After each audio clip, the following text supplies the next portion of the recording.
ఈ అతిబల ఆకు గుండెకు సంబంధించిన వ్యాధులకు, నరాలకు సంబంధించిన వ్యాధులకు, కిడ్నీలకు సంబంధించిన వ్యాధులకు, కాలేయ సంబంధిత వ్యాధులకు, క్యాన్సర్లతో పాటు ఇంకా అనేక రోగాలకు అద్భుతంగా పనిచేస్తుంది.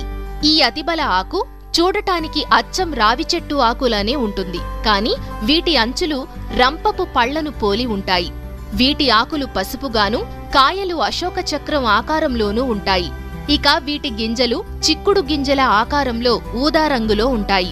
పేరుకు తగ్గట్టుగానే అతిబల ఆరోగ్యం విషయంలో అత్యంత బలమైన ఆకు. అతిబల మొక్కలో అన్ని భాగాలు వైద్యానికి పనికొస్తాయని చెబుతున్నాయి సిద్ధ ఆయుర్వేద వైద్యాలు. ఈ అతిబల ఆకులను వేడి నీళ్లలో మరిగించి తయారు చేసిన కషాయాన్ని అనేక వ్యాధులకు ఉపశమనంలా పనిచేస్తుంది. అన్ని రకాల కిడ్నీ సమస్యల నుండి ఉపశమనం కలిగిస్తుంది. డయాలసిస్, యూరిక్ యాసిడ్, క్రియాటినిన్, కిడ్నీలో రాళ్లు